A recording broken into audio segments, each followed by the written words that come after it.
Hey folks, welcome to 560WIND.com. I'm your congenial host, Mike North, and check me out Tuesday morning with John and Amy at 7:45, on Friday evening with Steve Cochran at 5:50, also on a WIND on Sunday nights on radio from 9 to midnight. So check me out locally and the Daily Herald, dailyherald.com, north to north.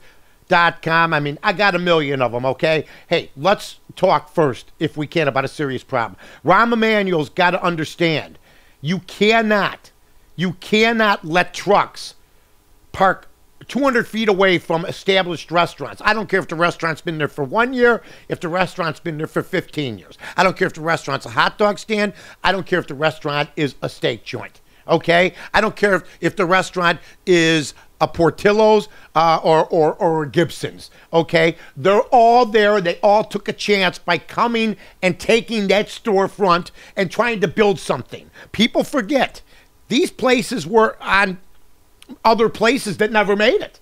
Or these places are just offshoots of places that were there. For instance, Gibson Steakhouse, okay? When they first opened, you can ask Steve Lombardo. You could shoot a cannon through the joint.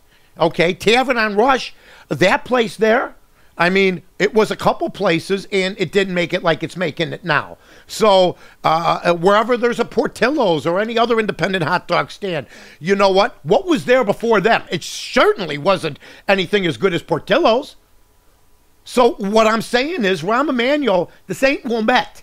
In Wilmette, if you have one little strip mall, some of them won't let two food places compete with each other. And then there's the others that let 8 or 9 come into one. They're just trying to get the rent. It doesn't help. So you can't just roll up at 12:30, stick around till 2:30, and then say, I'll see you later. And then that's the rule that they want to have. You can only be there 2 hours. You know how much money you can make in 2 hours? You know where I'd set it up? Across the street from a college. Across the street from a high school. I'm going to buy a truck. Corey and I, we're going to buy an old bread truck, an old Thillins 1950 armored car. We're going to paint it up. We're going to put some steam tables in, and we're going to wave at Gibson's as we're giving people steak sandwiches for half the price 200 feet away. Are you serious? Please tell me you're not. So Rahm Emanuel, get it right, okay? Now, the immigration law, there is none. You know what? The Supreme Court says you passed the law, but you know the federal government's got to have some say. In the meantime, ranchers are being killed. People are illegal coming in. I mean, it's unbelievable.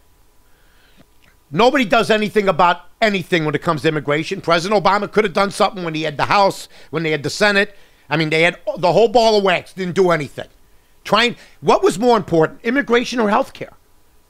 Now, people are going to say, hey, it's both. But which fight were you going to pick? Now, all of a sudden, you're going to tell people that they can't protect their own property? You're going to tell the governor of Arizona you can't protect your state? And if you can ask where they're from, but then don't worry, ICE isn't going to do anything to those people anyway? That's breaking the law. That's letting them get away with it. What the heck is going on over here? So I'm just saying. Also, Jesse Jackson, exhausted. Not my guy. Junior I'm talking about.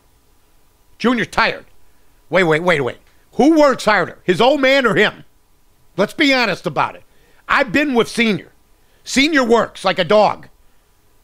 Now, people may not always agree with them or disagree, but Jesse Jackson, Senior, if anybody should be exhausted, it's him. Who would have ever thought it'd be the congressman? Well, he's exhausted mentally because, see, when you're trying to get yourself out of trouble, when you're trying, you start, here, let me show you the Mike North childhood, okay? Let me show you the Mike North childhood. Bobbing and weaving. You know what makes you tired? Bobbing and weaving. He's bobbing and weaving, okay? So now he's going to take a leave because he's exhausted. Boy, I'll tell you what, it's unbelievable what's going on. Hey, the NBA draft's coming up. Anthony Davis is going to be the first pick in the draft. After that, good luck to Michael Jordan. This looks like a pending disaster. You've been listening to 30 and 5. Beautiful day outside here in Chicago on 560WIND.com.